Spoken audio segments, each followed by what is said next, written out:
Afternoon, কেমন আছো সবাই? চলে এসো পড়া নিয়ে। আমি পড়া নিয়ে হাজির হয়ে গেলাম, তোমরাও চলে এসো। বই খাতা পেন্সিল খোলো। কালকে রবিবার ছিল তাই কোনো ভিডিও আপলোড দিইনি। রবিবার দিন বিভিন্ন কাজ পড়ে তো একটু বাইরে যেতে হয়, তাই আবার আজ থেকে আবার নিয়মিত ভিডিও পড়বে। আচ্ছা চলো, আমরা কি পড়েছি একবার দেখে নিই। হ্যাঁ দেখো তাহলে, সহজ পাঠ বইটা খুলো।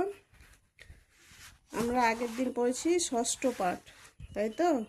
ষষ্ঠ পাঠের যে উশ্রী নদীর ঝর্ণা দেখতে যাব ওইটা পড়েছি। আজকে আমরা পড়ব সপ্তম পাঠ। কি পড়ব? সপ্তম পাঠ।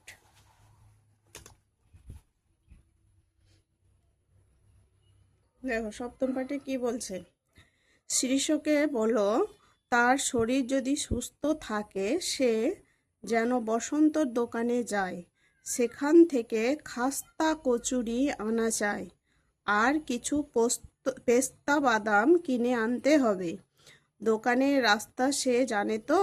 বাজারে একটা আস্ত কাতলা মাছ যদি পাই নিয়ে আসে যেন, আর বস্তা থেকে গুনতি করে 30টা আলু আনা চাই।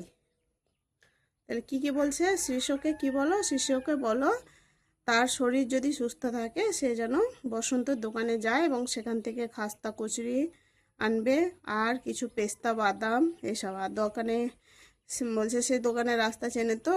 বাজারে একটা আস্ত কাতলা মাছ যদি পায় তাহলে যেন নিয়ে আসে, আর বস্তা থেকে যেন গুনতি করে 30টা আলু নিয়ে আসে। ঠিক আছে? পরের পাতায় কি বলছে দেখো।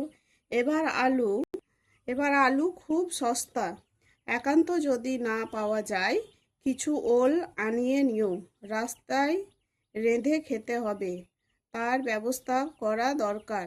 মনে রেখো, কড়া চাই, খুন্তি চাই, জলের পাত্র একটা নিও।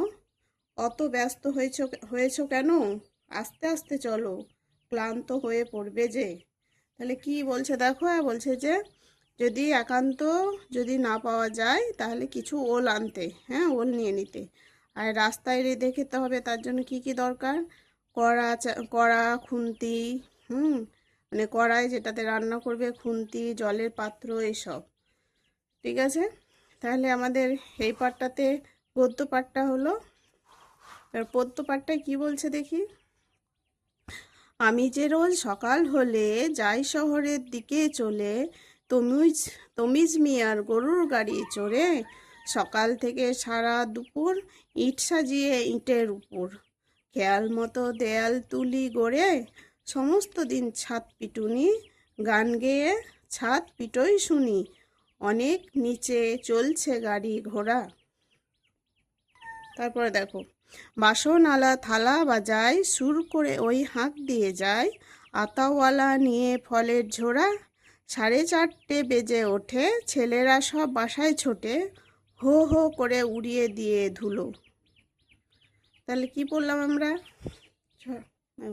আমি যে রোজ সকাল হলে যাই শহরের দিকে চলে, মানে প্রত্যেকদিন সকালবেলায় শহরের দিকে চলে যায় তমিজ মিয়ার গরুর গাড়ি চড়ে। কার গরুর গাড়ি? তমুজ মিয়ার।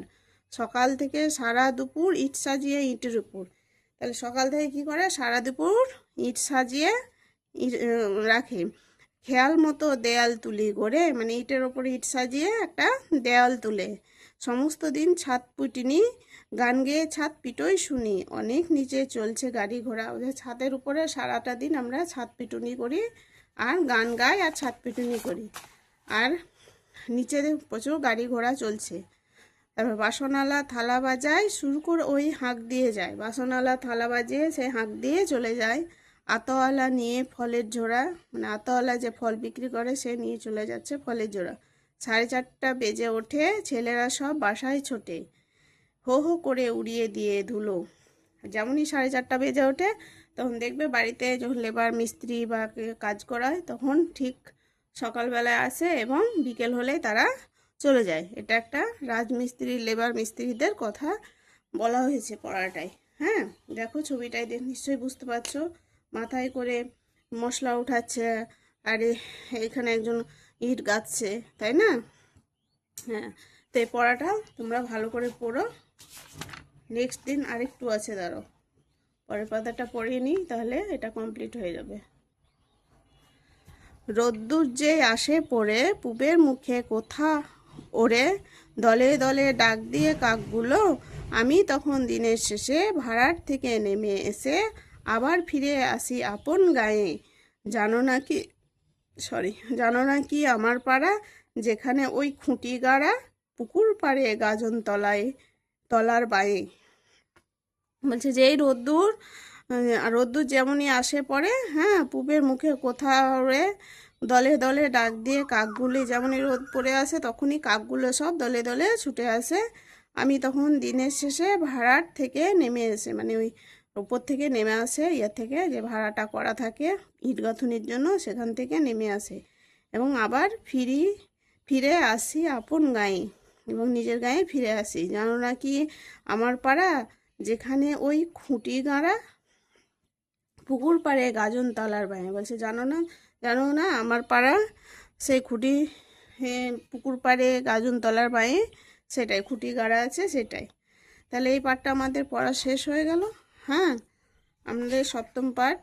তেমন তোমরা এই গদ্যটা ভালো করে রিডিং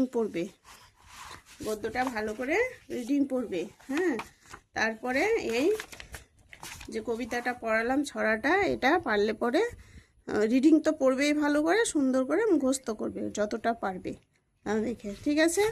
পুরোটাই মুখস্থ করার চেষ্টা করবে, ঠিক আছে? তারপর না দেখে লিখবে শুধু মুখস্থ করে, তাহলে দেখবে পড়াটা তাড়াতাড়ি হয়ে যাবে। তাহলে আজকে এই অবধি, পরের পড়া আবার দেখা হবে। হ্যাঁ, ভালো থেকো।